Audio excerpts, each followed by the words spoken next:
के सीता नदी रेंज पहुंचा 34 हाथियों का दल। टाइगर रिजर्व इलाके में डाला डेरा। आसपास के गांवों में अलर्ट। अंबिकापुर और कवर्धा के रिहायशी इलाकों में घुसा भालू, लोगों में दहशत।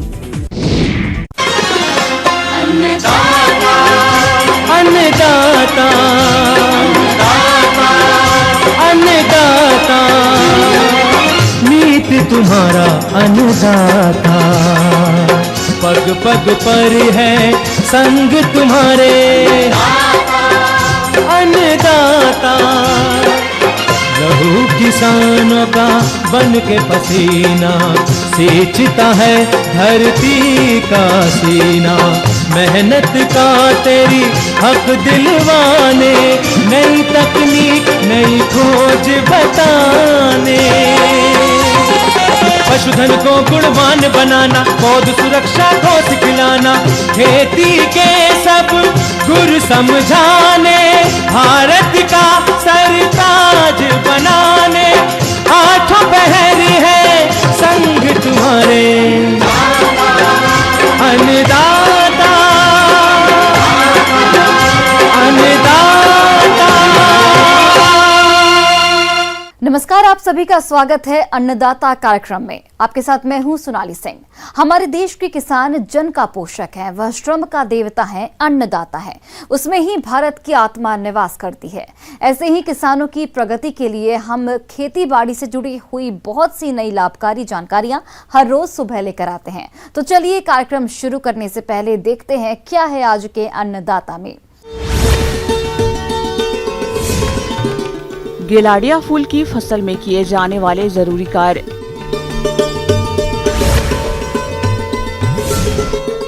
लेमन ग्रास की खेती करके किसान कमाए अच्छा मुनाफा।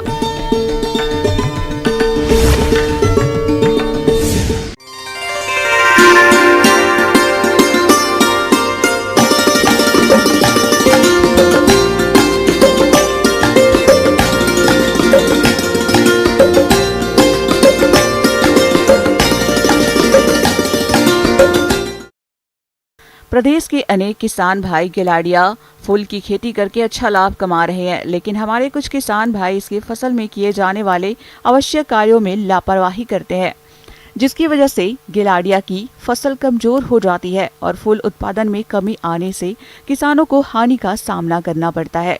तो आप कौन कौन से कार्यों को कब और किस तरह से करें, इसकी जानकारी दे रहे हैं विषय विशेषज्ञ कृपाल सिंह वर्मा।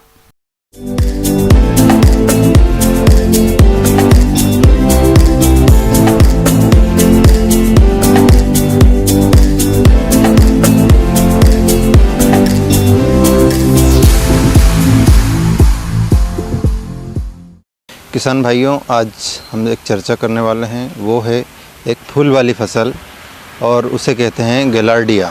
इसे कई नामों से जाना जाता है। इसे नवरंगा के नाम से भी जाना जाता है और सामान्यतः ऐसे किसान भाई बरसात के सीज़न में लगाते हैं और गर्मी के सीज़न में लगाते हैं।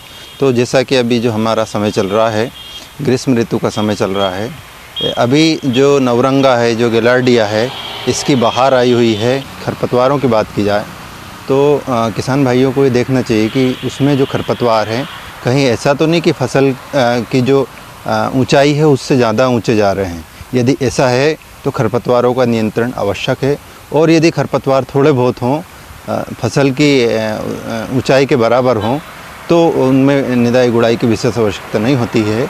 किंतु फिर भी इसकी प्रारंभिक अवस्था में 2 बार इसकी निदाई गुड़ाई करना चाहिए हाथ से, जिससे कि वायु संचार अच्छा होता है। तथा जैसे ग्रीष्म ऋतु में जो पानी की समस्या आती है, निदाई गुड़ाई करने से जो पानी है, मिट्टी में जो जल है, उसका संरक्षण होता है और जो फसल है उसकी उचित वृद्धि और बढ़वार होती है।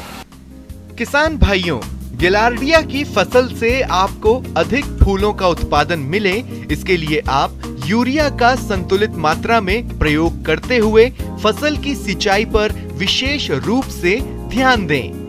इसी प्रकार हम बात करें इसमें खाद और उर्वरक की, तो खाद और उर्वरक जो है इसमें फसल की अवस्था के समय ही डाला जाता है, लेकिन जो नत्रजन वाली मात्रा है वो फसल की वृद्धि अवस्थाओं में दी जाती है। तो किसान भाइयों को इसकी जो फूलों की तुड़ाई है उसके बाद इसमें 30 से 40 किलो नाइट्रोजन प्रति हेक्टेयर अभी उसमें भुरकाव करना चाहिए। लेकिन बुरकाव जो है दोपहर के समय करना चाहिए, सुबह के समय नहीं करना चाहिए और दोपहर के समय करने के उपरांत उसमें सिंचाई देना चाहिए। इससे क्या होता है कि फसल की उचित वृद्धि होती है। इसी प्रकार यदि इसमें सिंचाई की बात की जाए तो सिंचाई निर्भर करती है कि वहाँ का तापक्रम क्या है, वहाँ की जलवायु दशाएं क्या है। तो ग्रीष्म ऋतु में जो मिट्टी की अवस्था है, मिट्टी किस प्रकार की है, यदि मिट्टी हल्की है तो किसान भाइयों को एक दिन छोड़ के सिंचाई करनी है। यदि मिट्टी भारी है तो 2 से 3 दिन छोड़कर उसमें सिंचाई करते रहना चाहिए। इससे पौधा जो है, उसके जो फूल हैं वो अच्छी गुणवत्ता के प्राप्त होंगे तथा उसमें कलियां निरंतर लगी रहेंगी और वो अधिक उत्पादन देगा। किसान भाइयों, गिलार्डिया की फसल को कुछ कीट और रोग अधिक नुकसान पहुंचाते हैं, जिससे फूलों के उत्पादन में कमी आती है। इसलिए आप समय रहते इनका नियंत्रण जरूर करें। तो किसान भाइयों, इसमें कुछ समस्याएं आती हैं जो अभी फसल लगी हुई है, जैसा आप देख रहे हैं। तो इसमें कुछ रोग और कीट आते हैं, जैसे कि इसमें पत्ती के ऊपर आता है लीफ स्पॉट बीमारी आती है। तो उसमें क्या होता है कि पत्ती के ऊपर धब्बे बन जाते हैं और इस प्रकार पौधा जो है भोजन बनाने में उसको समस्या आती है। तो इसके नियंत्रण के लिए किसान भाइयों को 1 ग्राम कार्बनडाजिम 1 लीटर पानी में घोल बनाकर और उसको छिड़काव करना चाहिए। इससे इसका प्रभावी नियंत्रण हो जाता है। इसी प्रकार यदि इसमें कीट की बात की जाए तो इसमें एक इल्ली आती है जो कि पत्तियों को क्षति पहुंचाती है और इसके उपरांत कलियों को और फूलों को भी क्षति पहुंचाती है तथा जो फूल की गुणवत्ता है वो हमारी ख़राब हो जाती है, हमारा उत्पादन ख़राब हो जाता है। तो इसके नियंत्रण के लिए किसान भाइयों को डाइमिथोएट 1 ml 1 लीटर पानी में घोलकर छिड़काव करना चाहिए। इससे फिर इसका प्रभावी नियंत्रण हो जाता है। गिलार्डिया की फसल से गुणवत्ता युक्त अधिक फूलों की प्राप्ति हो, इसके लिए फूलों की तुड़ाई करते समय कुछ विशेष सावधानी रखें, अन्यथा आपको आर्थिक नुकसान हो सकता है। इसमें थोड़ी सी समस्या ये आती है कि किसान भाई जब फूलों की तुड़ाई करते हैं तो तुड़ाई करते समय अक्सर ध्यान नहीं रखते हैं और जो पौधे हैं वो क्षतिग्रस्त हो जाते हैं। तो तुड़ाई के समय हमें ये विशेष ध्यान रखना है कि जो फूल हैं उनकी जो तुड़ाई करते हैं, जो भी कृषि श्रमिक होते हैं, वो तुड़ाई करते समय जो कलियां हैं वो प्रभावित ना हो, ये हमें ध्यान रखने की आवश्यकता है। कई बार क्या होते हैं कि तोड़ने के साथ साथ जब तोड़ते हैं तो पौधे को खींचने का इस तरह की कभी कभी समस्याएं बनती है। तो उनको जो है तीखे नाखून या कुछ इस तरह की जो चीज़ें होती है, आपके कैंची वगैरह, उनकी सहायता से भी फूलों को तोड़ सकते हैं आवश्यकता अनुसार। और तुड़ाई का जो काम है सामान्यतः यदि सुबह के समय किया जाए 8 बजे के पहले तो वो अच्छा रहता है। उस समय क्या होता है, पौधा मुलायम रहता है तो फूल जो है टूटने में उसकी आसानी रहती है। तोड़ने के उपरांत ये हमें ध्यान रखना चाहिए कि फूलों को संग्रहित करने के लिए छाया वाले स्थान की आवश्यकता होती है। जो इस कपड़े रहते हैं, कपड़े में जो फूल हैं उनको तोड़कर और वहाँ पर रखते रहना चाहिए छाया में, तथा उस पर हल्के से पानी के जो बौछार है उनका छिड़काव करना चाहिए, जिससे कि क्या होता है कि फूल ताज़े बने रहते हैं और उनकी खुशबू बनी रहती है। किसान भाइयों, अब लेते हैं एक छोटा सा ब्रेक।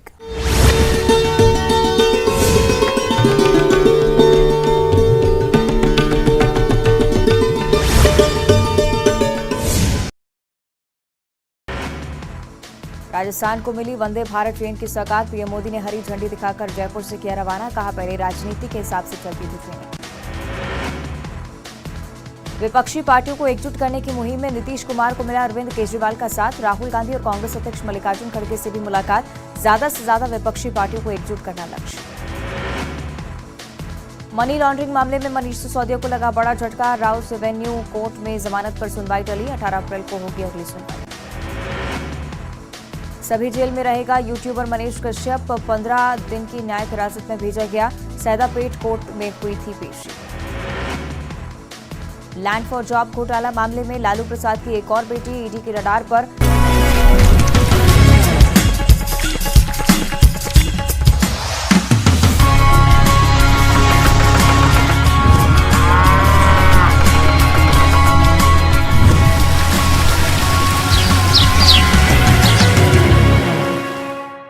ब्रेक के बाद आप सभी दर्शकों का अन्नदाता में स्वागत है।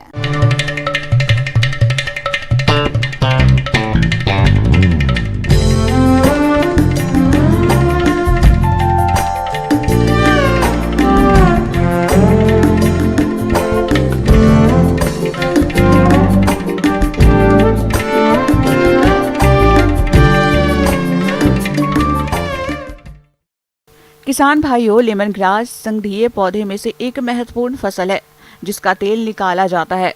इस तेल का उपयोग औषधियों के निर्माण, उच्च कोटि के इत्र बनाने और कई तरह के सौंदर्य प्रसाधनों में किया जाता है। इसलिए लेमन ग्रास तेल की मांग काफी अधिक है। तो आप इसकी उन्नत सेल किस्मों का चयन करके खेती किस तरह से करें, आइए जानते हैं विशेषज्ञ डॉक्टर योगेश्वर मिश्रा से।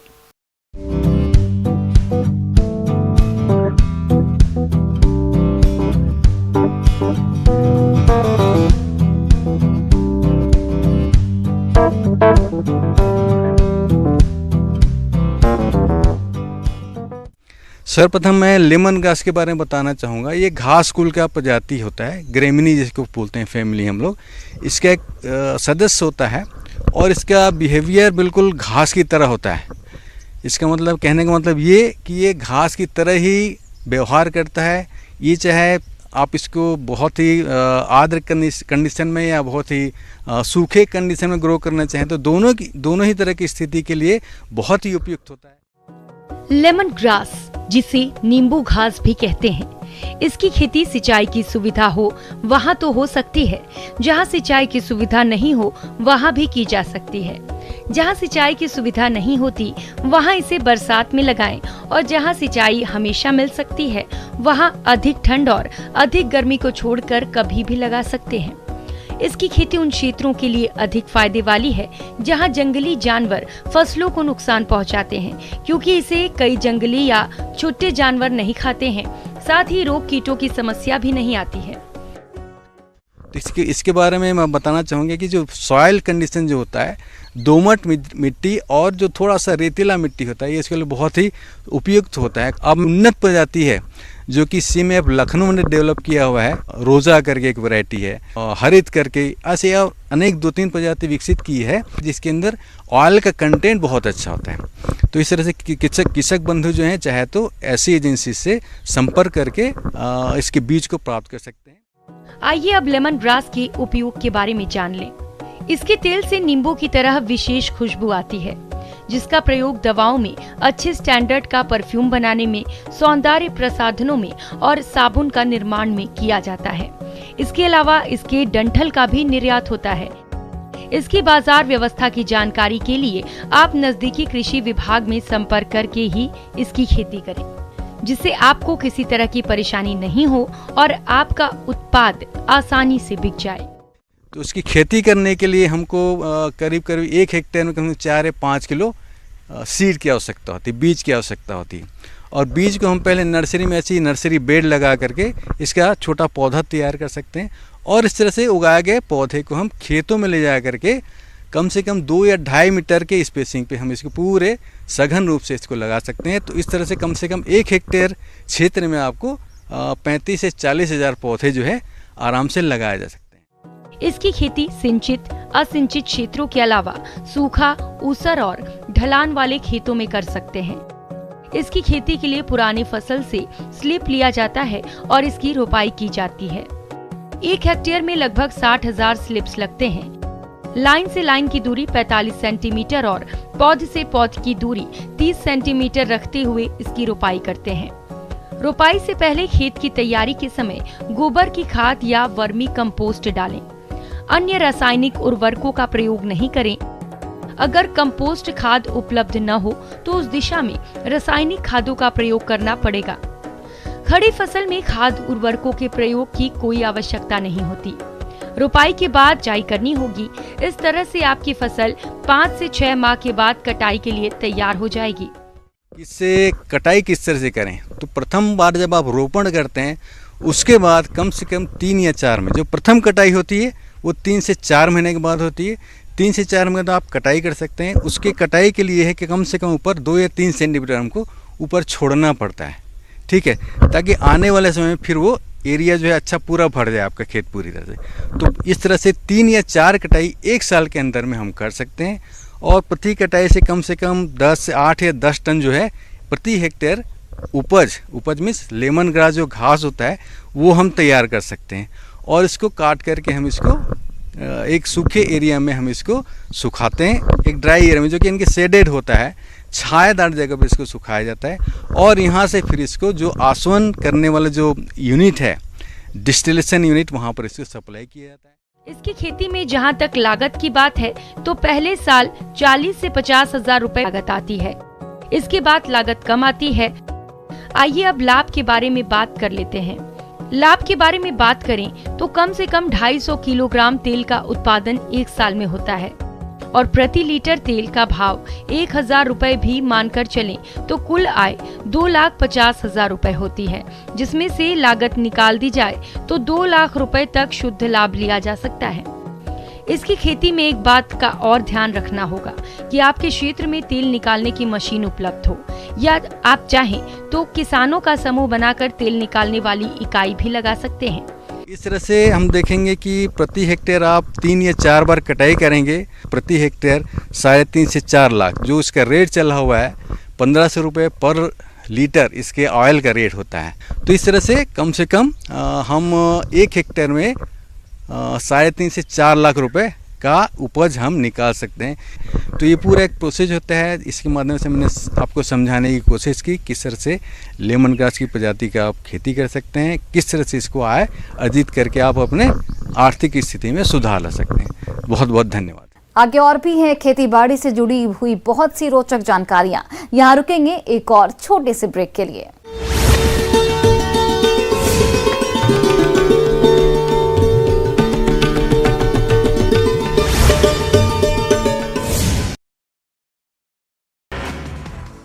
राजस्थान को मिली वंदे भारत ट्रेन की सौगात। पीएम मोदी ने हरी झंडी दिखाकर जयपुर से किया रवाना। कहा पहले राजनीति के हिसाब से चलती थी ट्रेन।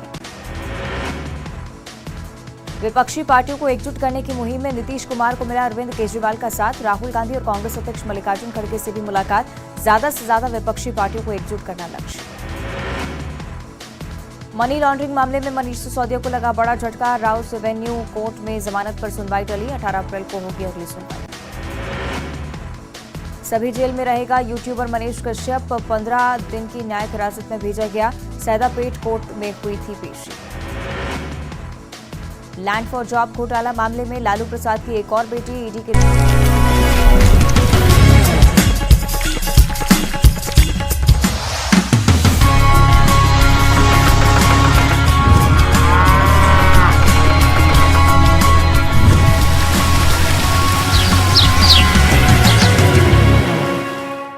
ब्रेक के बाद एक बार फिर से आप सभी दर्शकों का अन्नदाता कार्यक्रम में बहुत बहुत स्वागत है।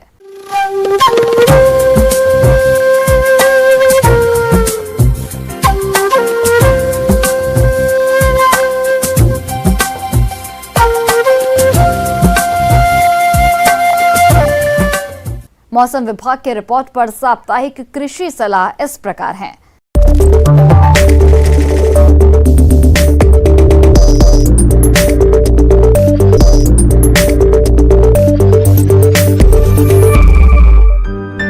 ग्रामीण कृषि मौसम सेवा भारत मौसम विज्ञान विभाग, जवाहरलाल नेहरू कृषि विश्वविद्यालय, आंचलिक कृषि अनुसंधान जबलपुर द्वारा भेजे गए मौसम पूर्वानुमान रिपोर्ट के आधार पर जिला छिंदवाड़ा और इससे लगे जिलों के किसान भाइयों को सलाह दी जाती है कि इन क्षेत्रों में आगामी दिनों में हल्के से घने बादल छाए रहने एवं बहुत हल्की बारिश की संभावना है। अधिकतम तापमान 39 से 42 डिग्री सेल्सियस और न्यूनतम तापमान 20 से 22 डिग्री सेल्सियस के मध्य रहने की संभावना है। आने वाले दिनों में हवा उत्तर पश्चिम एवं पश्चिम दिशा से बहने एवं 11 से 18 किलोमीटर प्रति घंटे की रफ्तार से हवाएं चलने की संभावना है। ऐसे में इन क्षेत्रों के किसान भाइयों को सलाह दी जाती है कि पककर तैयार गेहूं की फसल की कटाई शीघ्रता से करें व कटी हुई फसल को खलिहान में धूप में उचित नमी स्तर पर सुखाकर गहाई करें। गेहूं का सुरक्षित भंडारण करें। फसलों की कटाई के उपरांत खेत में कच्चे अवशेषों को जलाएं नहीं, बल्कि जुताई करके भूमि में दबाएं। उससे भूमि में जीवांश और पोषक तत्वों की मात्रा बढ़ेगी और प्रदूषण भी नहीं होगा। जिन स्थानों पर अभी पिछले माह गन्ने की बुआई की गई है उन स्थानों पर अंधी गुड़ाई करें। नवंबर माह में बोई गई गन्ने की फसल में निराई गुड़ाई करें और जिन खेतों में गन्ने की फसल घुटने तक आ गई है उन खेतों में निराई गुड़ाई करने के उपरांत नाइट्रोजन की शेष मात्रा का आधा हिस्सा डालकर मिट्टी चढ़ाने के बाद सिंचाई करें। गन्ने की फसल में पायरिल्ला कीट के नियंत्रण के लिए इमिडाक्लोप्रिड 17.8 SL की 0.5 मिलीलीटर मात्रा प्रति लीटर पानी के हिसाब से घोल बनाकर स्प्रे करें। मिर्च, टमाटर, बैंगन आदि में प्ररोह एवं फल छेदक इल्ली की रोकथाम के लिए इमामेक्टिन बेंजोएट 10 मिलीलीटर प्रति पंप की दर से घोल बनाकर छिड़काव करें। आम के बाग में मिलीबग को नियंत्रित करने के लिए तने में ग्रीस स्ट्रिप का उपयोग करें और 250 ग्राम प्रति पौधा की दर से मिट्टी में उपयोग करें। और मैंगो हॉपर कीट के नियंत्रण के लिए एसीफेट पाउडर 45 मिलीलीटर प्रति पंप या लिम्डाथाइहाइलोथ्रिन 10 मिलीलीटर प्रति पंप तथा घुलनशील गंधक 2 ग्राम प्रति लीटर पानी के हिसाब से घोल बनाकर छिड़काव करें। आम की बाग में फल झड़ने को रोकने के लिए 5 मिलीलीटर प्रति पंप की दर से प्लेनोफिक्स नामक दवा का छिड़काव करें। दुधारू गायों एवं भैंसों को प्रोटीन युक्त दलहनी हरा चारा जैसे बरसीन एवं लुसर्न की कटाई कर सूखे चारे जैसे गेहूं का भूसा एवं कुट्टी के साथ 3 संबंधी 1 के अनुपात से मिलाकर खिलाएं। पशुओं के अच्छे स्वास्थ्य और दुग्ध उत्पादन के लिए चारे के साथ साथ 50 ग्राम नमक और 50 से 100 ग्राम खनिज मिश्रण प्रति पशु अवश्य दें। बाहरी परजीवियों से बचाव के लिए ब्यूटॉक्स का उपयोग करें। पशुशाला की नियमित सफाई करें। 1 लीटर पानी में 5 मिलीलीटर फिनाइल मिलाकर फर्श की सफाई करें। किसान भाई अपने जानवरों को धूप में निकलने से बचाएं। ज्यादा से ज्यादा पानी पिलाएं और जानवरों को नियमित रूप से नहलाएं। पशु बाड़े को हवादार बनाएं एवं गीले वारदाने लटकाकर ठंडा रखें। यदि संभव हो तो पशु बाड़े में फोगर की व्यवस्था करके हर 4-5 घंटे में फोगर चलाएं। भैंस वंशीय पशुओं को पानी भरे तालाब में छोड़ें। बकरियों में पीपीआर रोग के नियंत्रण के लिए टीका लगवाएं। गर्मी से बकरियों की सुरक्षा करें। बकरियों को हरा चारा, साफ पानी एवं सूखे स्थान पर बांधें एवं परजीवियों से बचाव के लिए जरूरी उपाय करें। मुर्गियों में रानीखेत बीमारी के नियंत्रण के लिए टीका लगवाएं। चूजों को 7 दिन की अवस्था पर टीकाकरण करवाएं। मुर्गे और मुर्गियों को मिनरल मिक्सचर और साफ एवं ताजा पानी दें। मुर्गीशाला की बिछाली गीला होने पर समय से पलट दें और सुखाने के लिए चूना का भुरकाव करें।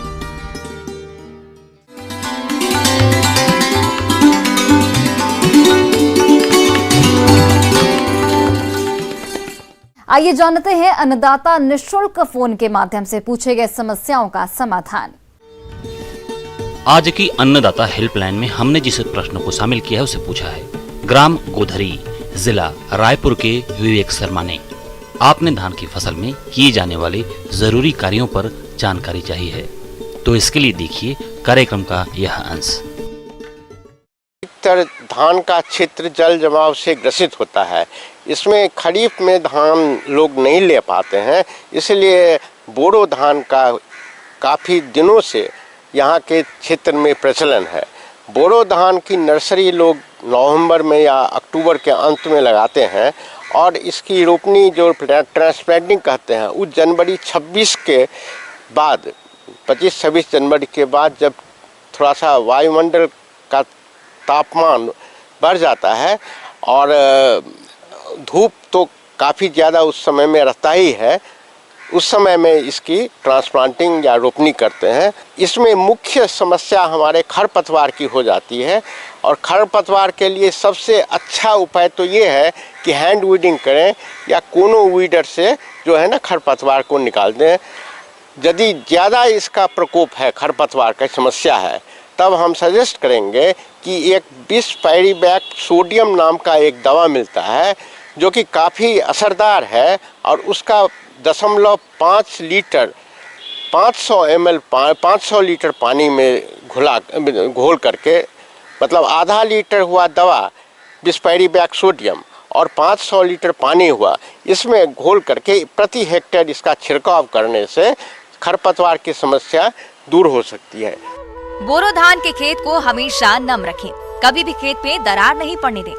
बोरो धान में सिंचाई की नाजुक अवस्था रोपाई के समय, कली निकलने के समय, फूल आने के पूर्व, फूल आने के समय एवं बाली में दाना बनने के समय है। परिपक्वता के 15 दिनों पूर्व खेत से पानी निकाल दें।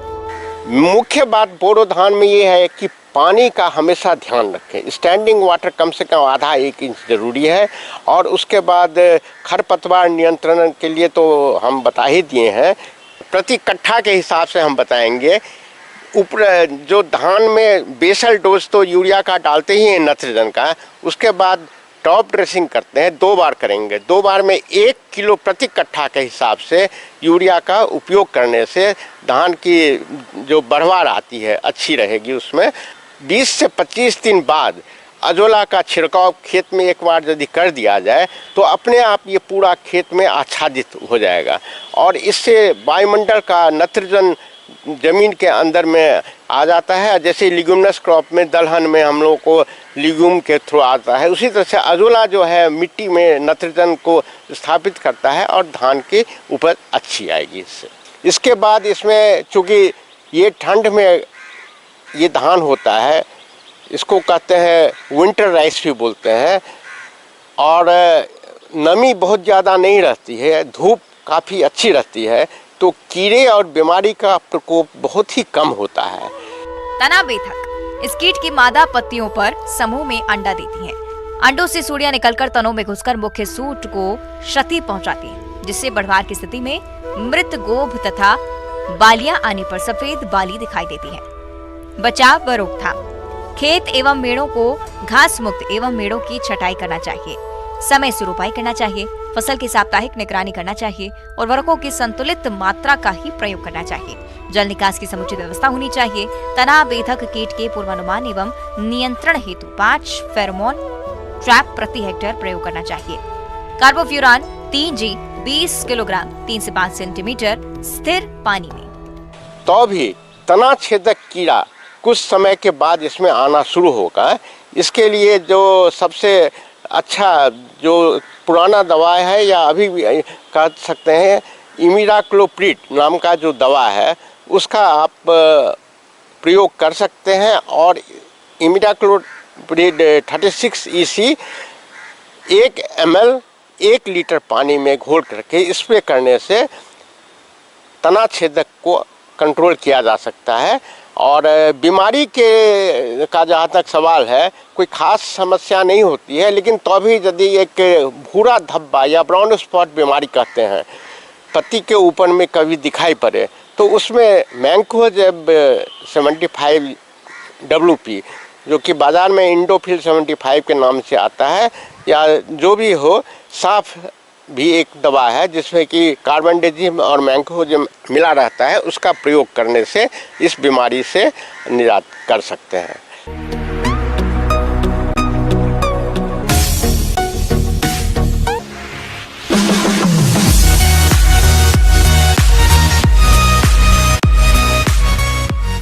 एक नजर डालते हैं राज्य के कुछ मंडियों के प्रमुख फसलों के बाजार भाव पर।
किसान भाइयों, कृषि संबंधित समस्या या सुझावों के लिए आप हमें इस पते पर संपर्क कर सकते हैं।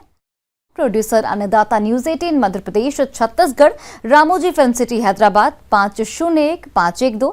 साथ ही आप हमें ईमेल भी कर सकते हैं। हमारा ईमेल आईडी है p18annadatamp@news18.com।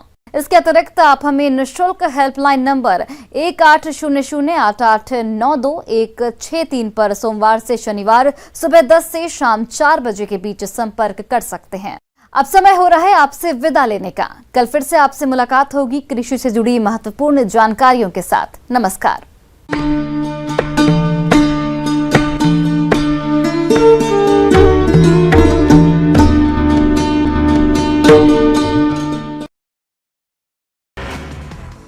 राजस्थान को मिली वंदे भारत ट्रेन की सौगात, पीएम मोदी ने हरी झंडी दिखाकर जयपुर से किया रवाना, कहा पहले राजनीति के हिसाब से चलती थी ट्रेनें।